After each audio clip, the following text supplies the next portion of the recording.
At eto na nga, nandito na kami sa party namin dito sa Canada. Kasama namin ay mga boss namin, yung mga nasa harap, at kami mga Pilipino. Medyo marami na rin kami mga Pilipino dito. Nung dati nung nag-umpisa kami dito ay kakaunti lang kami. Ngayon parami na kami ng parami. At ito ako, nilalantakan ko agad yung alak. Late na kami nakapunta sa party kasi may pasok pa kasi ako. Pagka-out ko pa 7:30. At ngayon nakahabol na kami. Medyo nasa kalagitnaan na at nagkakaroon ng competition sa pagsayaw. At syempre alam niyo naman, mga Pilipino mahilig sumayaw at mga kumanta.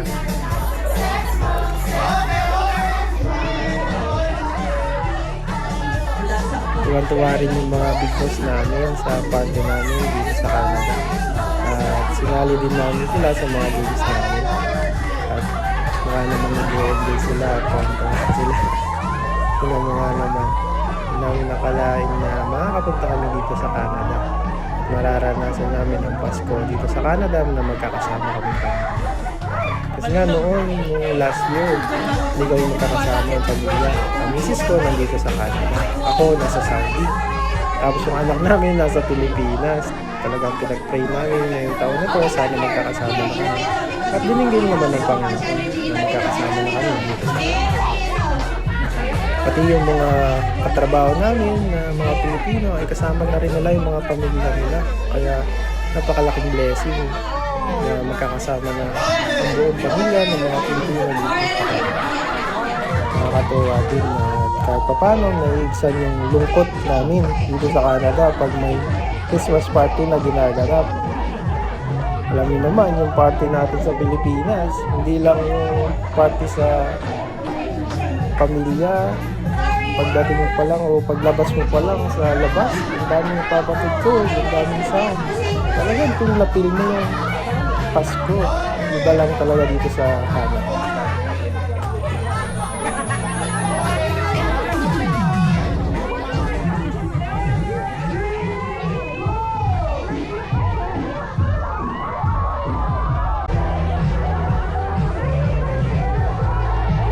Tingnan mo naman, no? Giling na giling ang mga Pilipino, ha naman. Kahit talaga sa ang lugar mapunta ang mga Pilipino, nagbibigay talaga ng saya. Kasi mahilig talaga tayong sumayaw. At higit sa lahat, mahilig tayong kumanta. At syempre, proud kong sabihin na sobrang sisipag natin lahat. At sobrang babait.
At ito, magpipicture na kami kasi paalis na yung mga amo namin or mga big boss namin na mga Canadian. At gusto namin mag-group picture muna bago sila umalis. Siyempre, alam mo naman, mga Pilipino mahilig sa selfie at sa mga picture, di ba?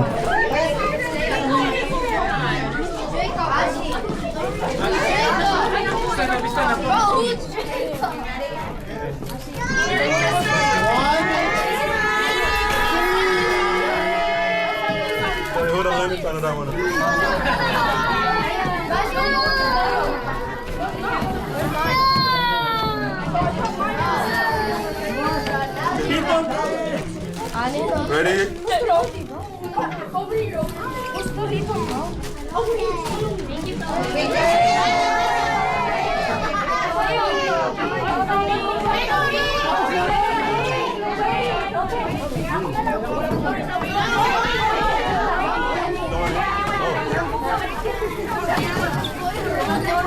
Where's Chelsea?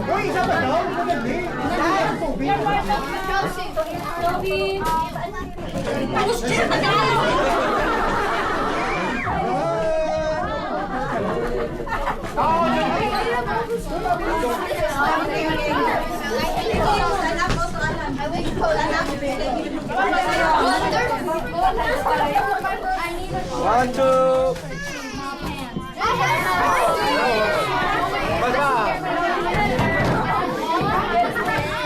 This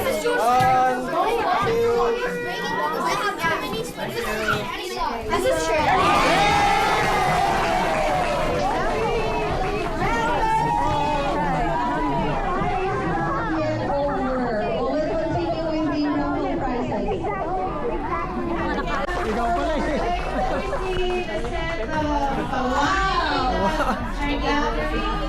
Siyempre, hindi mawawala pag Pasko ay yung bunutan kung sino makakuha ng mga regalo. Yan na, hakot premyo talaga. Hindi, wala talagang uuwing luhaan pag may party. Lahat ay magbibigyan kahit pala bunutan pa yan. Ayun, ang misis ko ay nakakuha ng prize. Alam nyo ba kung anong prize? Best in late. Late kasi kami nakapunta. May trabaho pa kasi kami. So at least, yung pagiging late namin ay nagkaroon pa ng premyo, di ba?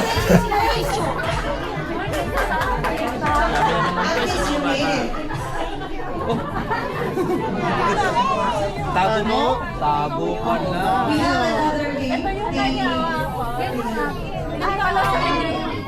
Hindi na sayang effort mo sa pag-make up.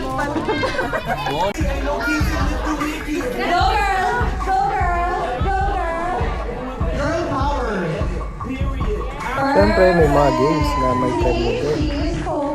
Late na kasi kami nakapunta dito sa party. Kaya ito na lang yung games na naabutan ko.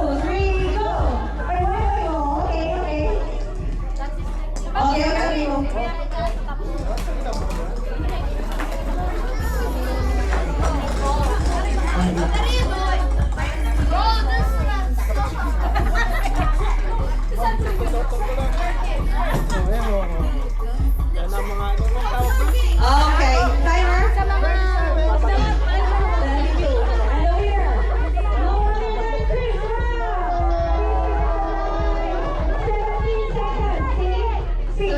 Siyempre, hindi mawawala yung pagbabalot ng pagkain at saka lantakan talaga. Pagdating talaga sa mga Pilipino party, sobrang daming pagkain.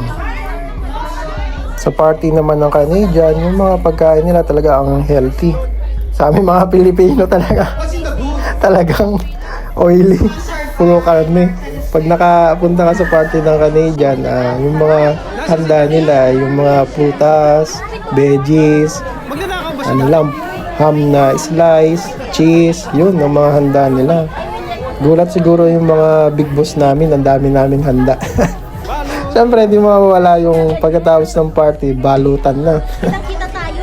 Balutan time. Sa sobrang daming pagkain talaga. Kailangan mo magbalot kasi sayang, masisira lang din. Laki naman yan. Dahil hindi naman po nakakagawa sa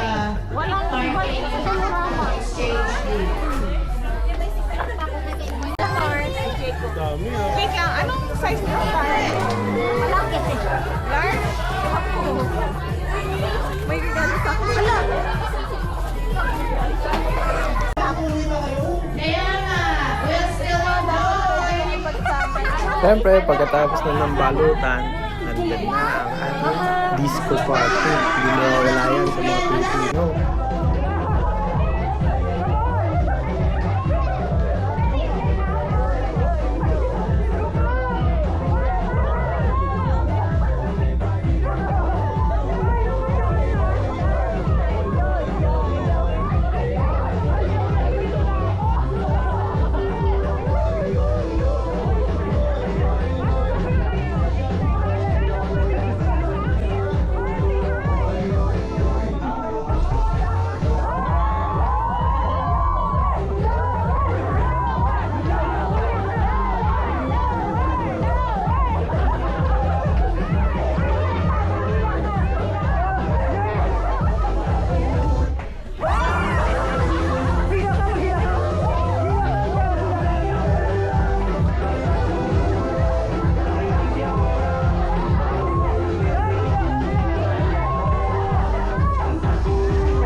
Kahit medyo malungkot at malayo kami sa pamilya, ay gumagawa pa rin kami ng paraan para maging masaya.